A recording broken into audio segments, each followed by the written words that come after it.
अच्छा दीप्ति, मैं जा रहा हूँ।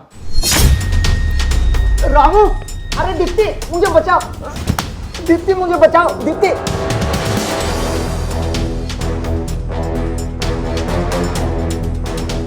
लो मेम साहब, आपने बोला था ना मार्जे साहब को, लो मैंने मार्जे साहब को, अब लाओ मेरे पैसे।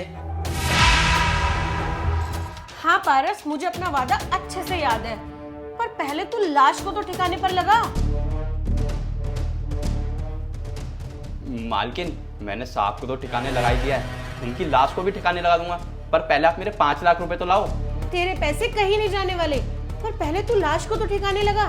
अरे मैं नहीं चाहती कि कुछ गड़बड़ हो। अरे मेम साहब, आप बात को मत टालो। अब जब मैं बोल रहा हूँ कि मैंने साहब को ठिकाने लगा दिया है, तो उनकी लाश को भी ठिकाने लगा दूंगा ना। आप मेरे 5 लाख रुपए लाओ।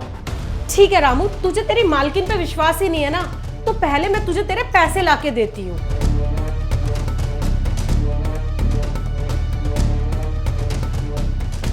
ये पकड़, पूरे 5 लाख रुपए हैं। अब तो तुझे विश्वास हो गया होगा कि तेरी मालकिन बिल्कुल सच बोल रही थी। चल, अब खुश है ना तू? अब जल्दी से ना इस लाश को ठिकाने लगा, इससे पहले इसे कोई देखे, और मैं चाहती नहीं हूँ कि इस लाश को यहाँ पड़ा कोई और देखे।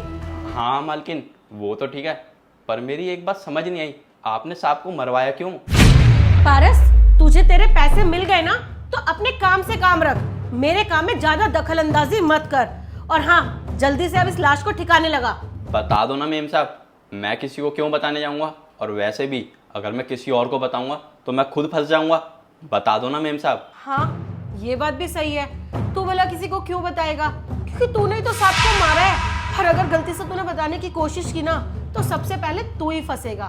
चल, अब तू इतना फोर्स कर रहा है, तो मैं तुझे बता ही देती हूँ कि मैंने तेरे साहब को क्यों मरवाया है। हाँ हाँ, बताइए मेम साहब। मैं तेरे साहब को कभी प्यार करती ही नहीं थी। अरे, मैं तो किसी और को प्यार करती थी, पर मेरे घर वालों ने ना मेरी शादी तेरे साहब से जबरदस्ती करा दी। अरे, मेरे लाख मना करने के बाद भी ना मेरे घर वालों ने मेरी एक भी नहीं सुनी, और इसीलिए मुझे तेरे साहब से शादी करनी पड़ी। मैं तेरे साहब से शादी करना ही नहीं चाहती थी, पर मजबूरन मुझे ये करना पड़ा, इसीलिए मैंने तेरे साहब को मरवा दिया। क्या साहब को आपने इसलिए मरवा दिया क्योंकि आप किसी और से प्यार करते हो?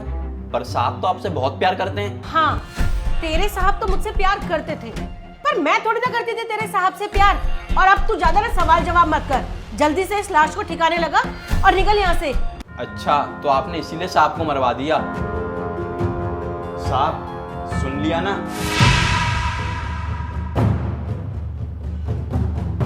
हाँ, सुन भी लिया और देख भी लिया।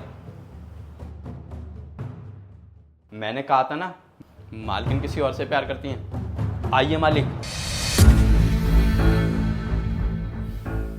क्या तुम जिंदा हो? लेकिन इसने तो तुमको मार दिया था ना। हाँ, साहब जिंदा हैं, और तुम्हें क्या लगा चंद पैसों के लिए मैं साहब को मार दूंगा? मैं ना साहब का बहुत वफादार नौकर हूँ, और ये सब ना तुम्हारा नहीं हमारा प्लान था। और ये बात ना मैंने साहब को तभी बता दी थी जब तुमने 5 लाख रुपए देके साहब को मारने की बोला था। दीप्ति, जब रामू ने मुझे पहली बार तुम्हारे बारे में बताया तो मुझे यकीन नहीं हुआ, फिर इसने मुझे दूसरी बार कॉन्फिडेंस के साथ बताया, तब मुझे यकीन हुआ। फिर मैंने सोचा तुम्हें एक बार आजमा लिया जाए, और जब हमने तुम्हें आजमाया तो तुम्हारा ये घिनौना चेहरा हमारे सामने आया। प्लीज शिवम, मुझे माफ कर दो, मुझसे गलती हो गई। मैं ना थोड़ा बहक गई थी, पर मैं वादा करती हूँ कि आज के बाद ना ये सब कभी दोबारा नहीं करूंगी। प्लीज शिवम, माफ कर दो, पहली और आखिरी गलती समझकर। माफ कर दूं? और तुम्हें? दीप्ति, माफी सिर्फ गलतियों की मिलती है, गुनाहों की नहीं। और तुमने जो किया है ना, वो गुनाह है, और उसकी सिर्फ सजा मिलती है। रामू, पुलिस को फोन कर, अभी के अभी। हाँ मालिक, अभी करता हूँ। Hello police.